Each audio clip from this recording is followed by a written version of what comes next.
حضرت ابراہیم کا آپ کو معلوم ہے مقام کیا ہے؟ ایک طرف تو آپ کو معلوم ہے وہ ابو الانبیاء ہیں، ان کی اولاد میں سینکڑوں نبی پیدا ہوئے، سارے انبیاء بنی اسرائیل انہی کی نسل میں سے ہیں نا۔ اسرائیل کون تھے؟ حضرت ابراہیم کے پوتے، حضرت یعقوب ابن اسحاق ابن ابراہیم علیہم الصلاۃ والسلام، ان کی نسل میں جتنے بھی آئے۔ پھر سید المرسلین، آخر الانبیاء، خاتم النبیین محمد الرسول اللہ، وہ بھی حضرت ابراہیم کی نسل میں سے آئے، حضرت اسماعیل کی اولاد۔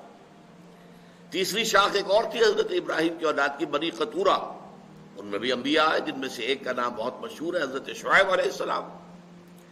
تو سینکڑوں انبیاء، ابو الانبیاء ہیں یہ۔ پھر اللہ تعالیٰ کے ساتھ ان کی نسبت کیا ہے؟